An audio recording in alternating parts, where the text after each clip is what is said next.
resmi dibuka pendaftaran CPNS tahun 2026. Segera daftar lewat link di bio. Belakangan ini, kita sering melihat hal-hal yang terasa absurd di Indonesia. Mulai dari hoax yang dipercaya mentah-mentah, banyaknya masyarakat kita yang terus terjebak pinjaman online dan judi online, sampai informasi palsu yang bisa viral lebih cepat daripada fakta. Dan yang lebih aneh, semua ini terus terjadi di era ketika akses internet dan teknologi sudah semakin maju. Harusnya masyarakat kita jadi lebih pintar. Tapi, kenapa yang terjadi justru sebaliknya?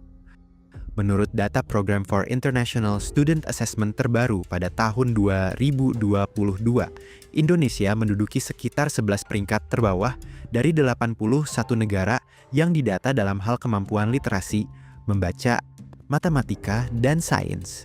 Dan masih ada sekitar 70% siswa Indonesia yang memiliki tingkat literasi di bawah standar minimum yang ditetapkan. Artinya, sebagian besar generasi muda, kita masih kesulitan memahami informasi, menganalisis masalah, dan membedakan fakta dari opini. Ini mengindikasikan bahwa isu pendidikan di Indonesia menjadi isu yang penting dan kian mendesak di zaman sekarang ini. Namun, yang terasa aneh, isu pendidikan malah seringkali justru tidak benar-benar menjadi prioritas utama di Indonesia. Hal ini bahkan bisa terlihat dari berbagai kebijakan dan program pemerintah yang sering lebih fokus pada pembangunan fisik, proyek jangka pendek, atau isu yang lebih menguntungkan secara politik dibanding investasi besar-besaran pada kualitas pendidikan dan literasi masyarakat. Bahkan kalau diperhatikan, kondisi masyarakat yang kurang kritis seolah terus dibiarkan, sampai muncul kesan bahwa orang bodoh justru banyak dipelihara di negara ini. Lalu, kenapa kondisi seperti ini bisa terus terjadi selama puluhan tahun? Kenapa pendidikan dan kemampuan berpikir kritis belum juga menjadi prioritas utama di Indonesia? Apakah karena masyarakat Indonesia memang tidak mau menjadi lebih pintar? Atau justru karena ada sistem dan struktur tertentu yang membuat kondisi ini terus dipertahankan? Untuk memahami jawabannya, kita harus melihat akar masalahnya terlebih dahulu.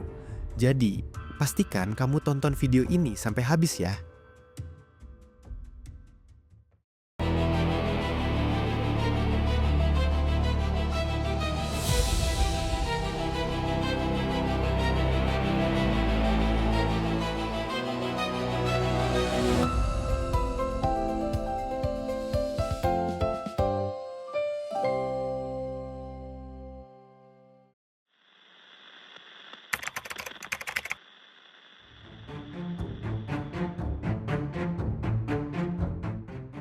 Banyak pemikir sepanjang sejarah percaya bahwa pendidikan dan kemampuan berpikir kritis adalah ancaman terbesar bagi kekuasaan yang korup. Karena semakin kritis masyarakat, semakin sulit mereka dibohongi, dimanipulasi, atau diarahkan hanya lewat propaganda. Inilah alasan mengapa di banyak era kediktatoran, buku-buku dibakar, diskusi dibatasi, dan para pemikir kritis disingkirkan. Dalam sistem politik dan kekuasaan juga berlaku hal demikian. Masyarakat yang kritis jauh lebih sulit dikendalikan. Orang yang terdidik cenderung lebih banyak bertanya, mengkritik, dan sulit termakan propaganda. Sebaliknya, masyarakat dengan literasi rendah biasanya lebih mudah diarahkan lewat emosi dibanding data. Mereka lebih gampang percaya judul sensasional, hoax, politik identitas, atau janji populis yang terdengar indah tapi sebenarnya kosong. Akibatnya, perhatian publik jadi mudah dialihkan dari masalah yang benar-benar penting. Mulai dari korupsi, ketimpangan ekonomi, sampai kebijakan yang merugikan rakyat. Karena itu, bagi sebagian pihak, masyarakat yang tidak terlalu kritis justru jauh lebih aman untuk dipelihara. Ini juga menjelaskan kenapa kurikulum pendidikan kita sering berfokus pada hafalan dan kepatuhan, bukan melatih kemampuan berpikir kritis.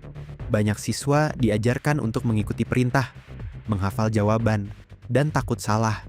Tapi jarang diajak berdiskusi, mempertanyakan sesuatu, atau membangun argumen secara logis.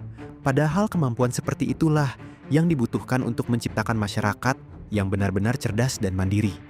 Pemerintah seakan sengaja memelihara kebodohan, bahkan sejak era Orde Baru hingga hari ini.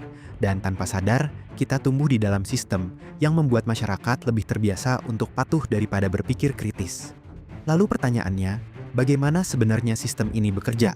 Kenapa kondisi seperti ini bisa terus bertahan selama puluhan tahun?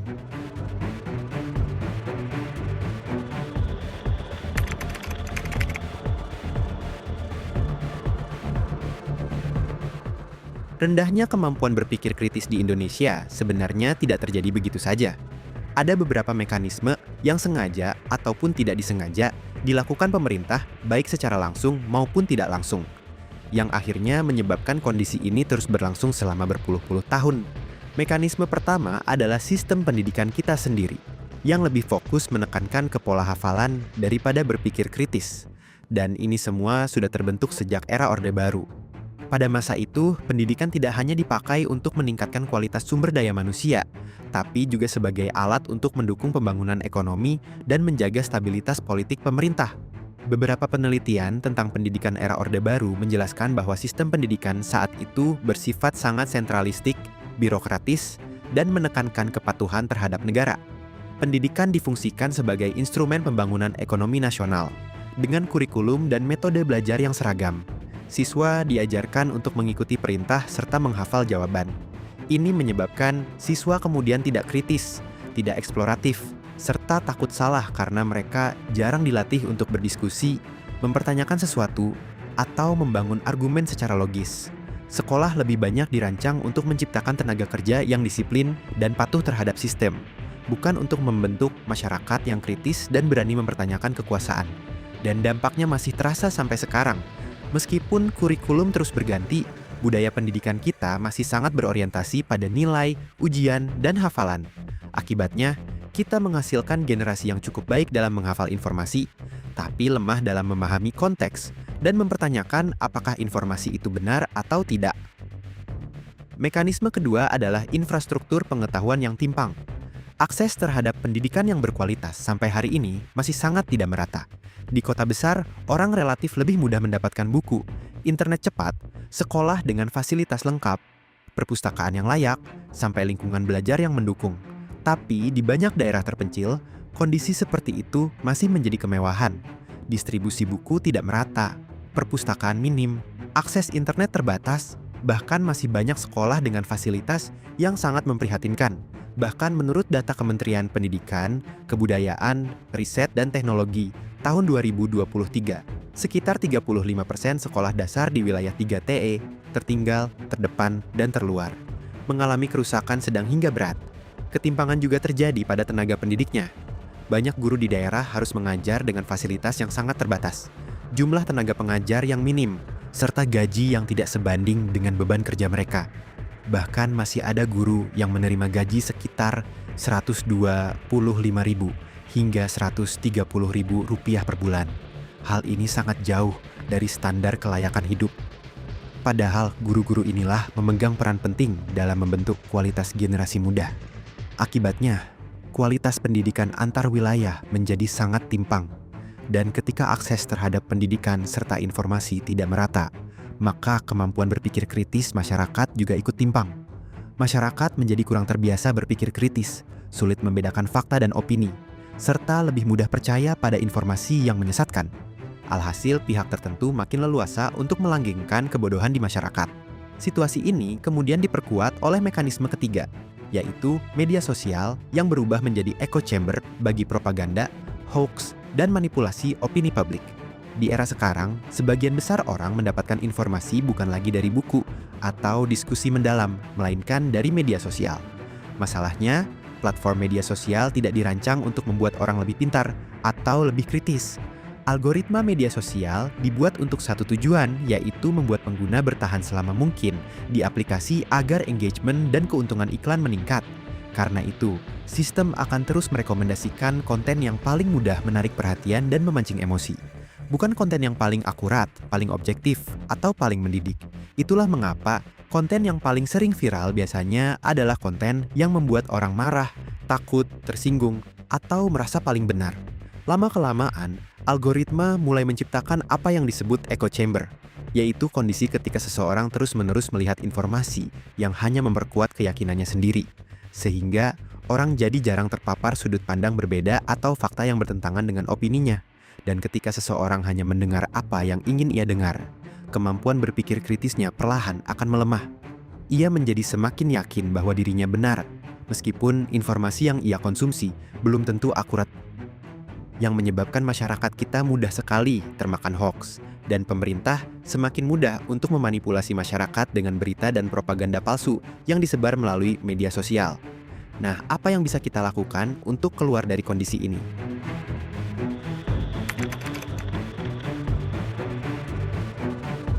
Perubahan pertama tentu harus dimulai dari sistem pendidikan itu sendiri. Kurikulum pendidikan perlu benar-benar diarahkan untuk melatih kemampuan berpikir kritis, bukan hanya mengejar hafalan dan nilai ujian. Siswa harus lebih banyak diajak berdiskusi, menganalisis masalah, membangun argumen, dan belajar membedakan fakta dengan opini. Karena di dunia modern, kemampuan berpikir jauh lebih penting daripada sekadar menghafal jawaban. Selain itu, akses pendidikan dan sumber pengetahuan juga harus dibuat lebih merata.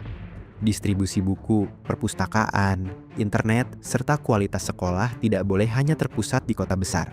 Karena selama akses pendidikan masih timpang, maka kualitas berpikir kritis masyarakat juga akan terus timpang.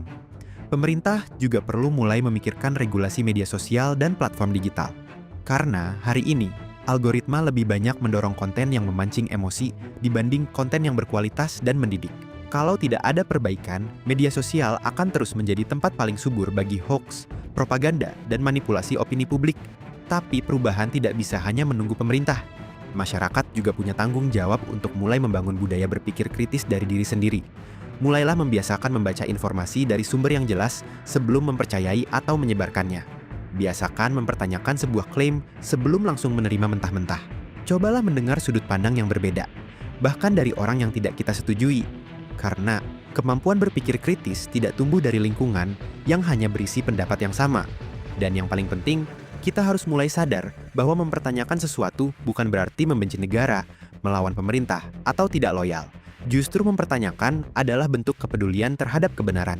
Karena masyarakat yang sehat bukan masyarakat yang selalu patuh tanpa berpikir, tapi masyarakat yang berani mencari fakta sebelum percaya.